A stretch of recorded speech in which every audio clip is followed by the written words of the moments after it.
Right back live tonight on In Focus. The Democratic Alliance in the Eastern Cape says Premier Oscar Mabuyane's plan to host the first State of the Province address in Ntabankulu is a waste of money. The party says the event will necessitate significant travel and accommodation expenses for the 72 members of the legislature and associated staff, as well as extensive logistical arrangements for invited guests. The DA Eastern Cape Chief Whip, Yusuf Cassim, joins us now. We had reached out to the department to be a part of it, but it seems they couldn't come on at this particular point in time. But Yusuf, good evening. Good to have you, and thank you very much for your time. The Premier plans to have his seventh term State of the Province address in Ntabankulu. Why do you believe this is a waste of money?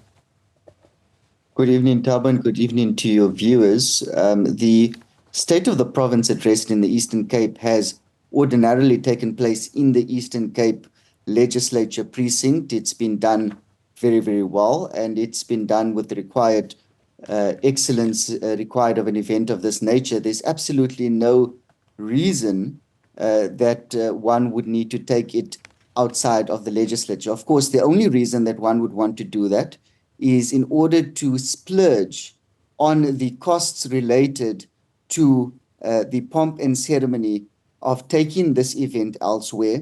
And in fact, the Legislature Oversight Committee of the Eastern Cape Legislature has identified the costs of events like this being taken out of the legislature, hiring of tents, vehicle rental, accommodation for staff and members, travel claims, etc. There's cashbacks that are given to individuals when they travel out.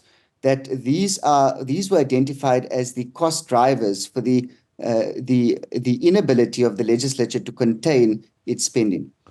Now, this has been done in other provinces, and it's always argued that government needs to be taken to the people. So these are events in which that particular aspect of constituency work becomes real, where the real communities are actually going to be able to participate. So community of Ntabankulu, for example, would have never had an opportunity to see government at work. And this particular event, therefore, justifies that kind of expenditure. So the community doesn't participate in the State of the Province address. There is a program in the legislature called Taking the Legislature to the People.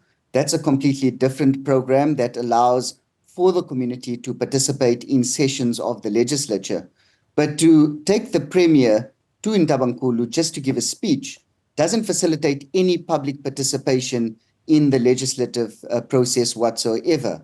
We would have been better off taking the money that would have been saved from having this event in the legislature to stimulate the local economy of the Alfred Nzo district. And as you know, Thabo, the Eastern Cape is now technically in a recession. We've had our local economy contracting for 3 consecutive quarters. So the argument that says, well, you know, this is going to be something that facilitates the participation of our communities in Ntabankulu holds absolutely no water. They're not going to be able to participate. They don't have an opportunity to raise any of their issues.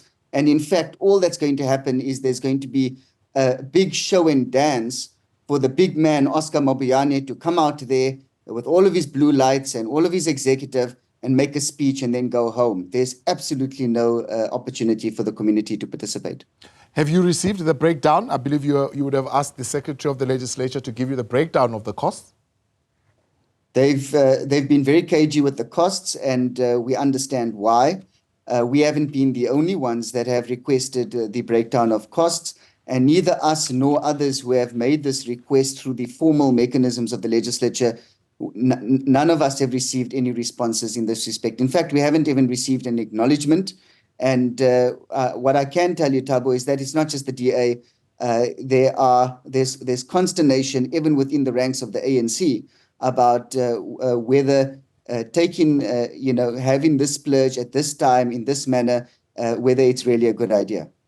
At this particular point, then, you're saying even the work of the legislature can't continue, of course, until this State of the Province address. So there is no oversight currently that is taking place? There's absolutely no oversight. We've had the State of the Province address pushed back twice. And until the State of the Province address and the opening of the legislature takes place, there's no IQP, so there's no questions that can be tabled to the executive. None of the committees can sit and do the work that is required.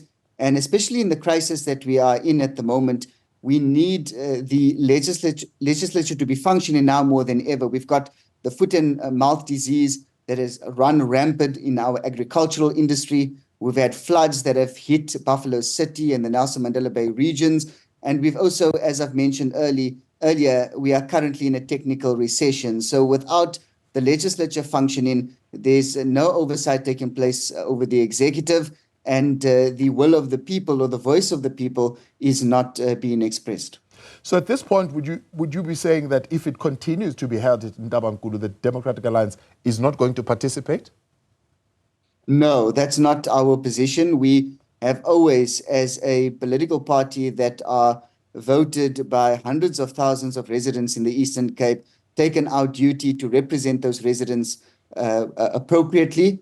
And therefore, we will participate in all sittings of the legislature. But we are, of course, working very hard to ensure that this decision is reconsidered.